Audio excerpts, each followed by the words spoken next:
If you've been scrolling through endless listings, watching video after video, and still feel like you're stuck in a loop of "this looks good, but is it really worth it?" That hesitation is real, and it's what I felt before I finally pulled the Skutt GLAZETECH Plus shelf kit out of the box. I've tried a handful of desktop vaping rigs, and each one seemed to promise the perfect balance of power, flexibility, and safety, only to fall short on one or two of those fronts. That's why I'm doing a deep dive on this specific Skutt setup, so you can walk away with a clear picture of whether it actually makes sense for your vaping style. Link is in the description if you want to check the product details on Amazon. First off, let's talk about what the GLAZETECH Plus actually is. It's a 240-volt unit that comes with a built-in shelf, a glass firing chamber, and 3 distinct firing modes: glass fire, cone fire, and PMC. In plain English, you get a desktop rig that can switch between a pure glass coil environment, a cone-shaped heating element, or a more traditional pin-and-coil setup. That flexibility is the headline claim, and it's what draws people who enjoy tinkering with coil builds or who want a single machine that can handle both high-intensity sub-ohm clouds and more restrained, flavor-focused sessions. Who should consider buying this? If you're the kind of vapor who spends a good chunk of your day building and rebuilding coils, experimenting with different resistances, and you like to have a dedicated station rather than a portable mod, the GLAZETECH Plus fits that niche. The included shelf makes it easy to keep your tools, wick cutters, coil jig, spare wire organized and within arm's reach.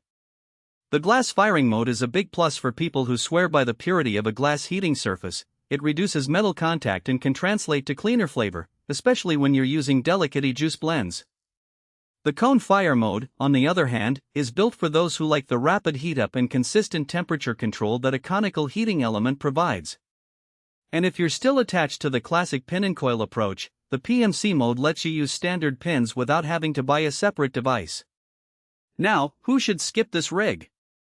First, anyone who primarily vapes on the go will find the 240-volt requirement a deal breaker.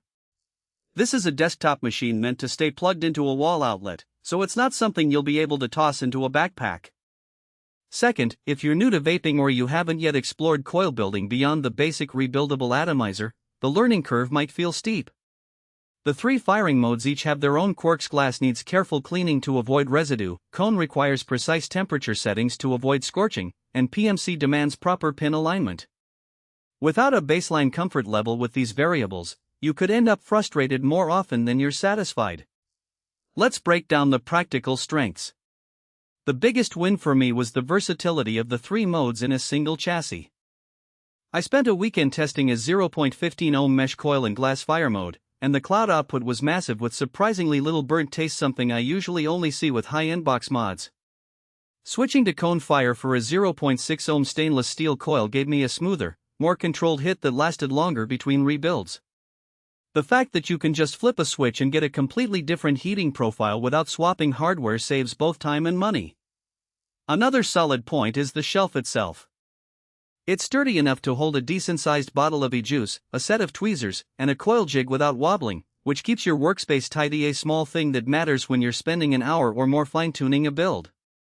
On the flip side, there are practical weaknesses you need to be aware of. The 240-volt power draw is significant. It means you'll feel a noticeable hum when the unit powers up, and you'll need a dedicated outlet or a surge protector if you're plugging in other gear nearby. Some users have mentioned that the unit can get warm to the touch after prolonged sessions, which isn't a safety hazard per se, but it does require you to be mindful of where you place the rig, especially if you have a cluttered desk. The glass firing chamber, while great for flavor, is also the most delicate part of the machine. A single knot can crack the glass, and replacement parts aren't cheap. In my experience, the cone element can be a bit finicky when you try to push the temperature above 250 C. It tends to overshoot and can scorch delicate juices if you're not constantly monitoring the display.